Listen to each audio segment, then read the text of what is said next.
Story है, इसका नाम ये है गणपति भट्ट। तो जगन्नाथ जी के एक और गणपति भट्ट नामक एक ब्राह्मण था।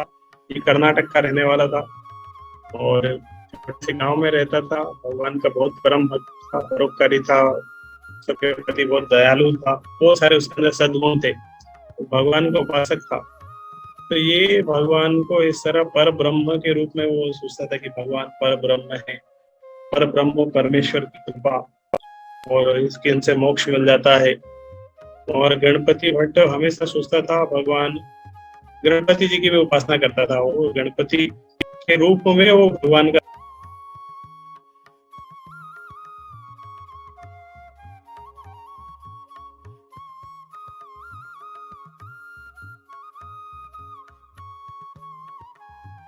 गणपति भट्ट कर्नाटक का एक भगवान का भक्त है और भगवान को इस तरह वो पर ब्रह्म के रूप में उपासना कर रहा है। तो इस तरह जगन्नाथ जी के बारे में उसने बहुत सुना और भगवान का दर्शन करने के लिए वो जगन्नाथपुरी आया। जगन्नाथपुरी आया भगवान का दर्शन करने के लिए। तो भगवान का दर्शन करने के लिए जगन्नाथपुरी आया और जगन्नाथपुरी में उसी समय जिस दिन वो जगन्नाथपुरी में आया था उस दिन भगवान जगन्नाथ का स्नान यात्रा था। लेकिन पुरी में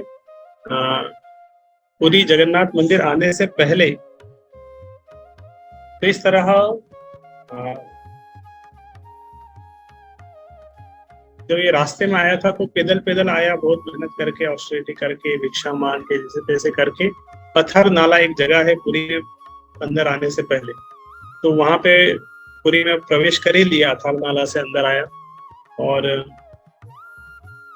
तो उसको पूरा विश्वास था कि जो इस तरह भगवान जगन्नाथ के दर्शन करता है, प्रणाम करता है, उसे मोक्ष मिल जाता है जगन्नाथपुरी में। और फिर से वो वापस जाने की इच्छा नहीं करता भगवान का इस तरह दर्शन करने के बाद। तो वो जब वहां पे आया था, उसने जब देखा कि कुछ लोग पुरी से वापस जा रहे हैं, वापस लौट रहे हैं, बहुत खुश हैं, तो ये गणपति भट्ट ने उनसे पूछा, आप लोग कहाँ हैं, कहाँ जा रहे हैं? तो इन्होंने बताया कि हम जगन्नाथपुरी से आए और भगवान का दर्शन करते हम यहाँ पे 5 दिन से हम यहाँ पे रुके हैं और बहुत खुश हैं, अच्छा लगा यहाँ पे जगन्नाथपुरी में। अभी हम वापस भगवान का दर्शन करने के बाद हम सब वापस जा रहे हैं। तो गणपति भट्ट जब ये व्यक्ति ने इस तरह सुना कि ये सब तो वास्तव में भगवान पर ब्रह्म का दर्शन किया, अब तो इनको मोक्ष मिल जाना चाहिए, ये तो लोग वापस घर जा।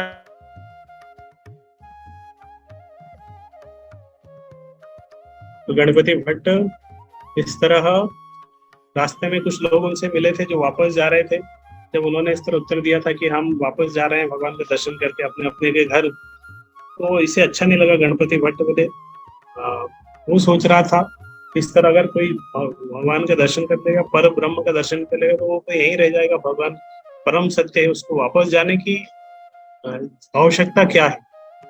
तो वो इस तरह बहुत दुखी था, भ्रमित हो गया और बार बार वो स्कंद पुराण का इस तरह जो जहाँ पे स्पष्ट लिखा हुआ है कि कोई इस तरह भगवान का दर्शन कर लेता है उसे तुरंत मोक्ष मिल जाता है, इस तरह वो बार बार चर्चा कर रहा था, देख रहा था कि भगवान इस तरह तो पुराणों में लिखा है भगवान को दर्शन करने से मोक्ष मिल जाता है, ये सब लोग तो वापस जा रहे हैं। तो भगवान जगन्नाथ गणपति भट्ट के मन में चल रहा था, तो वो चल रहा था कि ये बहुत दुखी हो गया। तो वो सोचा कि मैं चले जाता हूँ, ये तो वापस लोग जा रहे हैं, बहुत दुखी हो गया था। तो भगवान स्वयं एक ब्राह्मण का रूप, छोटे बूढ़े ब्राह्मण के रूप में उसके पास आए और उन्होंने बोला कि भगवान तो कल्पतरु है, भगवान के पास आता है उसकी सारी इच्छाएं पूरी हो जाती हैं। और ये सब लोग आए थे कुछ इच्छा लेके आए थे, इन सब की इच्छाएं पूरी हो गई है, इसलिए ये सब वापस जा रहे हैं। और ये वापस जाने की इच्छा से ही आए, मोक्ष की इच्छा से नहीं आए, इसलिए ये सब जा रहे हैं। तो ये गणपति भट्ट फिर से अभी जगन्नाथपुरी मंदिर में आ गया दर्शन करने के लिए। तो जिस दिन ये भगवान के दर्शन करने के लिए आया उसी दिन भगवान जगन्नाथ का स्नान यात्रा है। स्नान यात्रा उस दिन भगवान का भी कुछ दिन पहले हुआ ना, हमारे पिछला जो उत्सव था 4-5 दिन पहले, पिछले संडे को स्नान यात्रा हुआ था। तो वो वाला दिन था जिस दिन वो पहुंचा था वो जगन्नाथपुरी में स्नान यात्रा के दिन।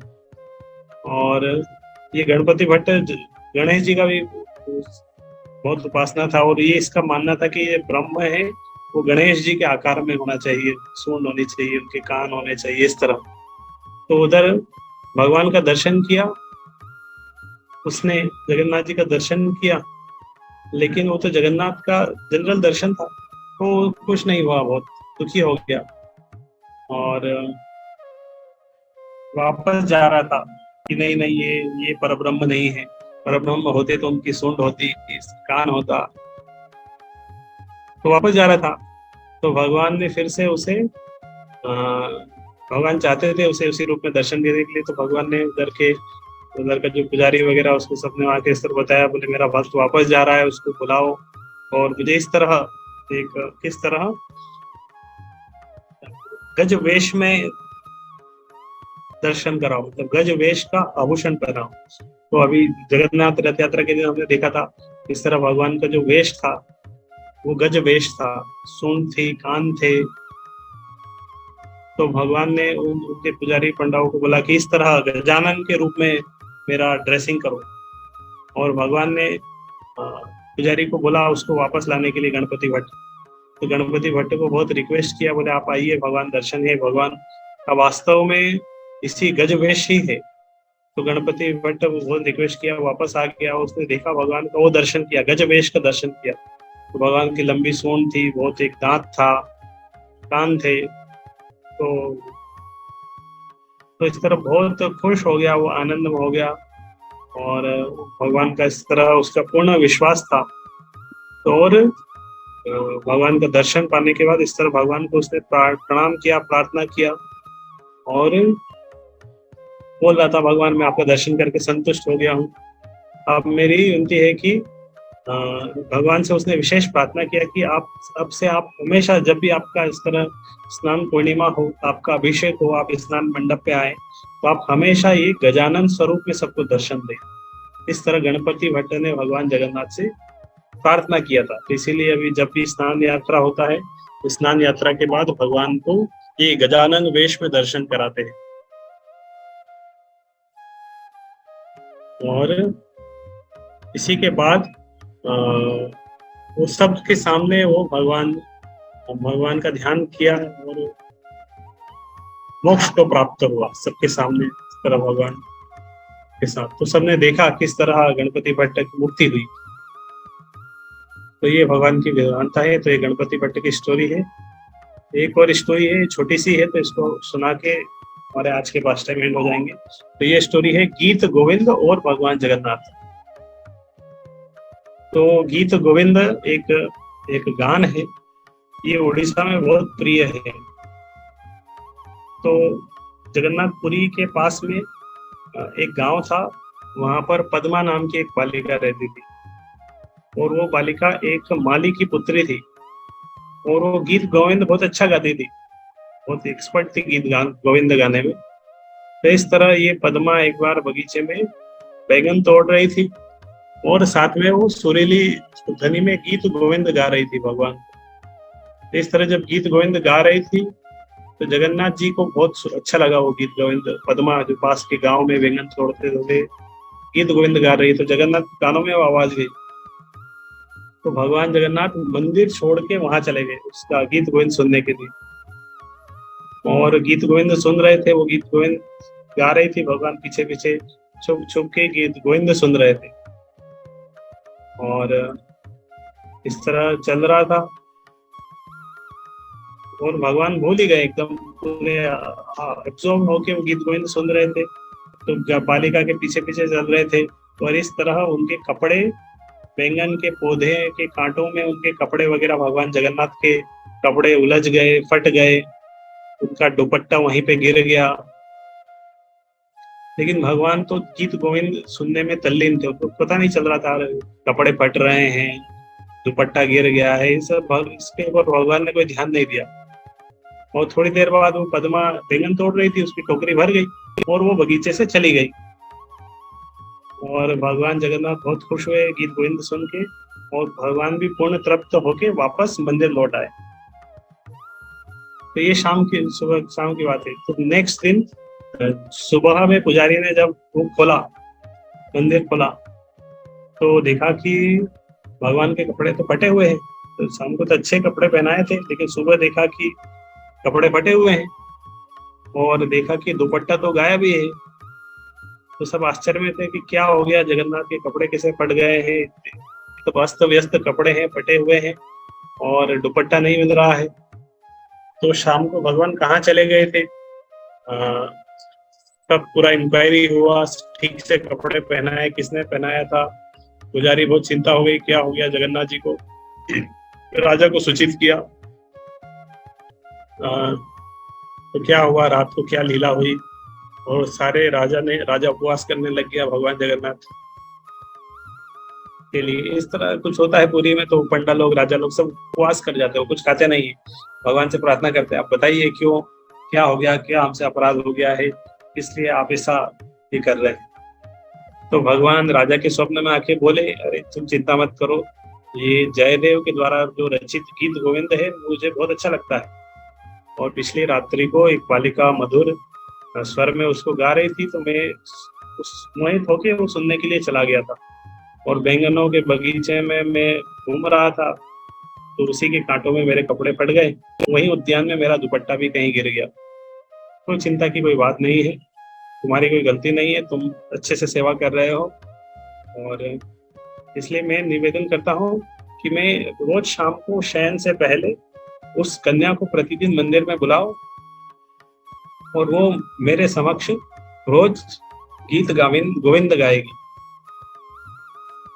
तो राजा ने तुरंत सैनिकों वगैरह दरबारियों सबको भेजा, कहाँ है वो कन्या, उसको ढूंढो। और घर का पता लगाया, बगीचे में गए, जगन्नाथ जी का दुपट्टा ढूंढा, सब मिल गया, दुपट्टा भी मिल गया। और राजा को आश्चर्य हुआ कि सिद्ध हो गया कि जगन्नाथ का दुपट्टा मिल गया, तो भगवान जगन्नाथ गए थे उधर रात्रि में, और पद्मा को बुलवाया गया। पद्मा को फिर सेवा दे दिया कि रोज रात को क्या करना है, भगवान को सुलाने से पहले गीत गोविंद गाना है।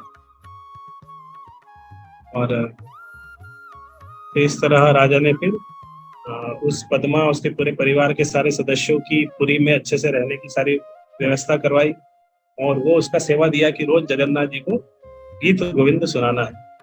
तो कन्या भी अच्छा हो गया, उसको सेवा मिल गई। वो कहाँ बगीचे में गीत गोविंद गा रही थी, भगवान ने उसे मंदिर में गीत गोविंद गाने के लिए बुला लिया। इस तरह ये जगन्नाथ जी को गीत गोविंद बहुत प्रिय है, तो हम भी गा सकते हैं इस तरह। जयदेव द्वारा, जयदेव गोस्वामी भगवान के एक आचार्य हुए, उन्होंने ये गीत गोविंद पर रचना किया है, उनके द्वारा ये लिखा गया है। तो और एक उसकी पर्टिकुलर शैली भी है जिसमें गाया जाता है। तो इस तरह राजा के आदेश से फिर ये गीत गोविंद को स्थायी रूप में वहां पर शिला के ऊपर लिखवा दिया गया है। और ये बालिका उसके बाद कोई ना कोई इस तरह मध्य रात्रि में रोज भगवान को सुलाने से पहले गीत गोविंद गाते हैं, और इस तरह भगवान को चादर भी उड़ाते हैं जिसमें गीत गोविंद लिखा हुआ रहता है। तो इस तरह ये भगवान की गीत गोविंद की लीला थी। हरे कृष्णा हरे कृष्णा कृष्णा कृष्णा हरे हरे राम, राम की जय।